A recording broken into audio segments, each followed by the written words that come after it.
बताया भी नहीं, लेकिन ऐसा हुआ क्यों? आपने 10 दफ़ा मरियम इस इंटरव्यू में बोला, विच आई कम्प्लीटली रिस्पेक्ट, कि वज़ीर आज़म की कुर्सी की एक इज्जत होती है। आप यही प्रीच कर रही हैं, प्रचार भी कर रही हैं, लेकिन आप प्रैक्टिस नहीं कर रही हैं। आप खुद प्राइम मिनिस्टर को सिलेक्ट कर रही हैं बिलावल साहब का लफ्ज़ इस्तेमाल करके। सो ये भी तो तौहीन है ना उस कुर्सी की। सिलेक्टेड को सिलेक्टेड ना कहें तो क्या कहें? नहीं, वो प्राइम मिनिस्टर नहीं है, वो सिलेक्टेड है। वो एक कठपुतली है, वो एक मोहरा है जिसको ला के बिठाया। कौन लाया?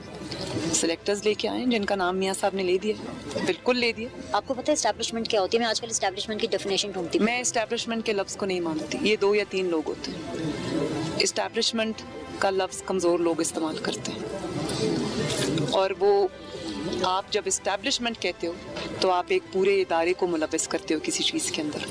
मैं समझती हूँ कि इदारा मुलव्वस नहीं है, ये 2 या 3 लोग होते हैं जो एस्टैब्लिशमेंट के कवर के पीछे छुप के ये सारे काम करते हैं, और नाम एस्टैब्लिशमेंट का आता है।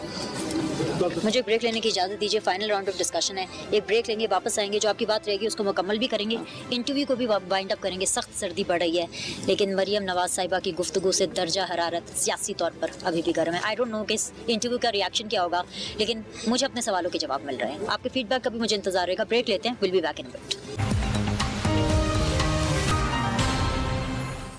ब्रेक के बाद एक दफ़ा फिर से आप लोग को खुशामदीद कहते हैं। Very much still in conversation with Maryam Nawaz Sharif. Maryam साहिबा, आपकी पार्टी का बयानिया सख्त है, आप मानती हैं, हम सब मानते हैं, मतलब नवाज शरीफ साहब की हम तकरीरें नहीं दिखा सकते हैं, लेकिन ठीक है, वो फिर भी अपने हिसाब से सच बोल रहे हैं।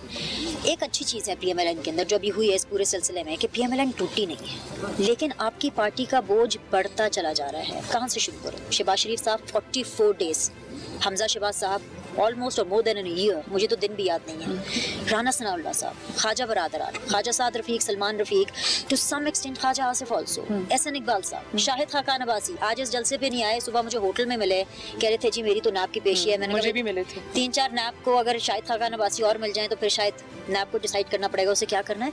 कब तक आप अपने कारकुनान का, अपने वर्कर्स का पेशेंस टेस्ट करेंगे इतने सख्त बयानिए के साथ? सब में इतना करेज नहीं होता जो नवाज शरीफ में है। सियासत जो है वो कमज़ोर दिल हजरात का काम नहीं है, और अगर आप सियासत में आते हैं, सियासत की डेफिनेशन क्या है?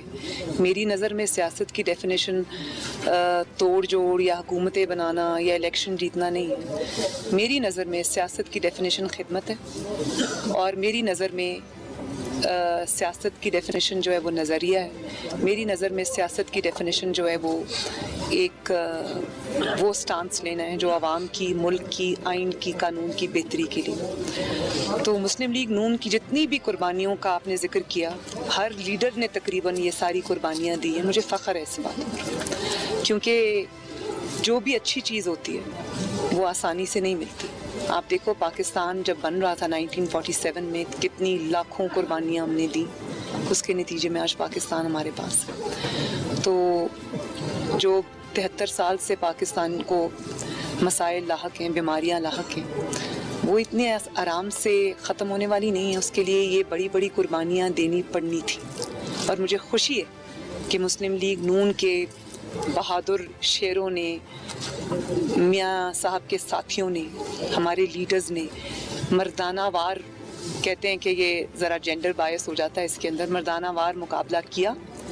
और मुस्लिम लीग की हिस्ट्री में, अगर नून की ना मैं कहूँ, मुस्लिम लीग की हिस्ट्री में कभी ऐसा नहीं हुआ कि मुश्किल दौर आया हो और मुस्लिम लीग जो है वो हुकूमती पार्टी ना बन गई।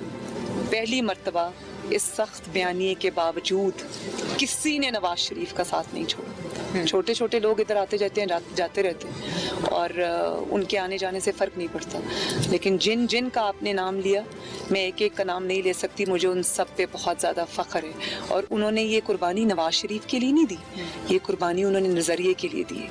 और मुझे खुशी है कि उनकी कुर्बानियों के थ्रू, मियाँ साहब के नैरेटिव के थ्रू, PMLN आज एक बहुत, और पाकिस्तान की सबसे बड़ी नज़रियाती जमात बन गई है। और आज पाकिस्तान के अवाम को जो इन कुर्बानियों के थ्रू शऊर मिला है, वो आप अगर सिलेबस में भी पढ़ाते रहते अगले 70 साल भी, तो कभी भी ये शऊर अवाम तक ना पहुँचता।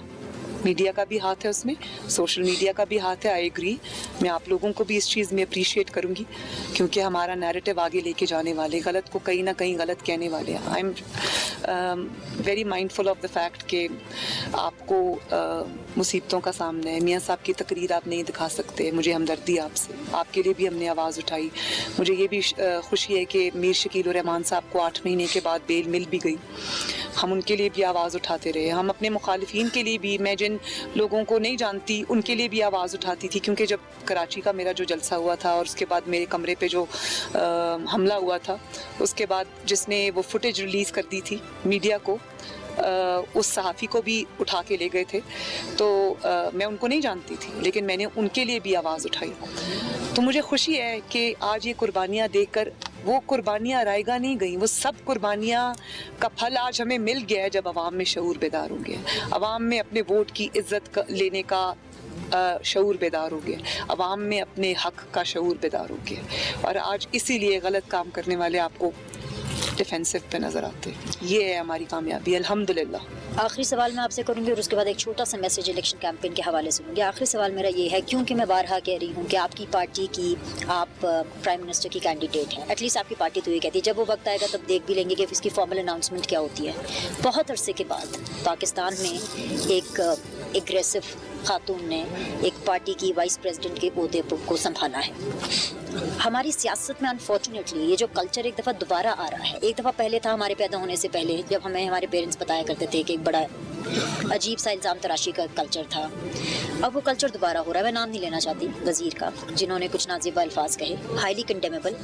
उसके जवाब में इधर से भी कुछ बयानात कहे गए। As a women, my question says कि if you are a prime minister candidate for any particular party, Maryam Nawaz एक खातून होकर के उन खातून को क्या मैसेज देगी जो आपकी तरफ लुकअप करती है कि ख़वातीन के बारे में किस तरह से बात हो रही है सियासत के अंदर? क्या इसको एटलीस्ट अपनी पार्टी के हवाले से आप एक चेक एंड बैलेंस या कंट्रोल कर सकते हैं? किसी को आपने शोकाज नोटिस दिया हो, किसी से आपने बात की हो कि नहीं हम इस तरह से बयान नहीं देंगे, जो ख़वातीन आपको लुकअप कर रही हैं उनके लिए मरियम नवाज़ क्या करेगी इस इशू के हवाले से? आपने देखा होगा कि मैं 2 दफ़ा जेल काट आई, डेथ सेल में रह आई, लेकिन मैंने अभी तक जेल में मेरे साथ जो सलूक किया गया, आपने कहा ना कि वो कहते हैं मैं ख़वातीन की इज़्ज़त करती हूँ। अगर मैंने जेल में अपने साथ होने वाला, एक खातून के साथ होने वाला सलूक बता दिया तो इनको मुंह छुपाने की जगह नहीं मिलेगी। तो बताइए, माइक आपके सामने। आज नहीं बताऊंगी। उसकी वजह ये है कि आज जब मैं जिद्दोजहद कर रही हूँ तो मैं बिल्कुल इस चीज़ के पीछे छुपना नहीं चाहती। मैं विक्टिम प्ले नहीं करना चाहती, क्योंकि औरत चाहे पाकिस्तान में हो या वो कहीं दुनिया में हो, वो कमज़ोर नहीं है। मैं आज ये रोना नहीं रोना चाहती कि ओहो मेरे साथ ज़्यादती हो गई, मुझे ये कर दिया, मुझे वो कर दिया। वो भी वक्त आएगा। और जब मैंने वो देखा तो मैंने वो हर उस चीज़ को इसलिए महसूस किया कि पाकिस्तान में ख़वातीन के साथ ये होता है। अगर मरियम नवाज़ का दरवाज़ा तोड़कर आप उसके बिस्तर तक पहुंच सकते हैं, अगर आप मरियम नवाज़ को उसके वालिद के सामने सिर्फ हक बात करने पर गिरफ्तार कर सकते हैं, अगर आप मरियम नवाज़ के कमरों और बाथरूम्स में कैमरास लगा सकते हैं, ये हुआ है मेरे साथ। अगर आप मरियम नवाज़ के हर चीज़ को आप उस पर नज़र रख सकते हैं, टैप कर सकते हैं, अगर आप मरियम नवाज़ के ऊपर ज़ाती हमले करवा सकते हैं, तो पाकिस्तान की कोई भी औरत महफूज नहीं है। आपने इसकी शिकायत क्यों नहीं की? You have all the legal right. मैं बिल्कुल शिकायत नहीं करूंगी। मैं पाकिस्तान के अवाम के सामने और पाकिस्तान की ख़वातीन के सामने ये मुकदमा इंशाअल्लाह एक दिन रखूंगी। और आपको पता है, जिस दिन मुझे कहा नानी, मैं बहुत खुश हुई। मेरी बहुत प्यारी माशाल्लाह नवासी है, वो अभी भी मुझे कैंपेन में जहाँ भी मुझे सिग्नल्स आते हैं वो मुझे मैसेजेस भेजती है कि नानो आई मिस यू। और एक मेरा 3 महीने का नवासा है मोहम्मद, माशाल्लाह। मैं बहुत फ़ख्र से इस बात पे करती हूँ कि अल्लाह ताला की नेमतें जो उसने, चॉइसेस ब्लेसिंग्स हैं जो उसने मुझे दी हैं। Absolutely. और उसको जब आपने एक ताना बना के देने की कोशिश की तो वो ताना मुझे नहीं दिया, वो उन्होंने पाकिस्तान की हर नानी, हर दादी, हर माँ को दिया। मैंने वो ताना महसूस नहीं किया, क्योंकि मुझे पता है कि ये मरियम नवाज़ को अटैक क्यों करते हैं। मुझे पता है कि मरियम नवाज़ की बातों का इनके पास जवाब नहीं है। ये मर्दों के इनके अंदर इतनी ताकत नहीं है जो मरियम नवाज़ कह जाती है उसकी बात का इनके अंदर ना सुनने का हौसला है, ना जवाब देने का हौसला है। और जब जवाब नहीं होता, जब दलील नहीं होती, तो ज़ाती हमलों पे उतर आते हैं। मैं जानती हूँ, लेकिन जब मैंने इस बात पे बात की तो मैं इसलिए करूँगी और मैं करूँगी इंशाल्लाह। वो वक्त आएगा कि लोगों को पता चले कि पाकिस्तान में अगर मरियम नवाज जैसी खातून के साथ ये हो सकता है तो पाकिस्तान की कोई माँ, कोई बेटी, कोई बहन महफूज नहीं है। प्रोग्राम का वक्त बिल्कुल ख़त्म हो रहा है। लास्ट 30 सेकेंड से एक मैसेज, क्योंकि न्यू टेलीविजन पर ही आपका पहला इंटरव्यू है। गिलगित बल्तिस्तान में पहली इलेक्शन कैंपेन है, दोनों को सम अप कर दीजिए 30 सेकेंड्स में और अपने लिए वोट अपील कीजिए, बिकॉज अभी कैंपेनिंग का टाइम है, अभी ख़त्म नहीं हुआ। तो this is your camera last. Thank you for giving me that opportunity Beenish. मैं गिलगित बल्तिस्तान के अवाम से दिन में कई मरतबा मुखातिब होती हूँ, कुछ बिल मुशाफा भी होता है, कुछ जलसों के थ्रू होता है, वर्कर्स के साथ मेरी बात होती है। तो सबसे पहले तो मैं आप सबका दिल की गहराइयों से शुक्रिया अदा करना चाहती हूँ कि आपने मुझे मेरे इस विज़िट के ऊपर वो मोहब्बत दी, वो शफ़क़त दी कि मेरे पास अल्फाज नहीं है कि मैं आपके साथ उसका आपको शुक्रिया अदा कर सकूं। और ये मोहब्बत और ये यादें, मैं हसीन यादें अपने दिल में लेके जा रही हूँ। जो रिश्ता आपने मरियम नवाज़ के साथ, अपनी बहन और बेटी के साथ जोड़ लिया है, वो इंशाअल्लाह रिश्ता आप कभी ख़त्म नहीं होगा। आप मुस्लिम लीग नून को इसलिए वोट देंगे क्योंकि आप अपनी तरक्की को वोट देंगे। आप शेर पे मोहर इसलिए लगाएंगे कि आप गिलगित बल्तिस्तान के लिए नई सड़कों पर मोहर लगाएंगे। आप शेर पे मोहर इसलिए लगाएंगे कि आप नए universities, colleges, female universities, girls campuses, girls colleges के ऊपर मोहर लगाएंगे। आप अगर शेर पर मोहर लगाएंगे तो आप वो जो सेहत की सहूलियात, जो हॉस्पिटल्स आपको नए मिल रहे हैं, उसके तसलसल पर मोहर लगाएंगे। आप अगर शेर पर मोहर लगाएंगे तो आप शफाफ गवर्नेंस पर मोहर लगाएंगे। आप अगर शेर पर मोहर लगाएंगे तो आप गिलगित बल्तिस्तान के नए सूबे के ऊपर और उसके तमाम हकूक़ के साथ, अपनी खुद मुख्तारी के साथ अपने नए सूबे के ऊपर मोहर लगाएंगे।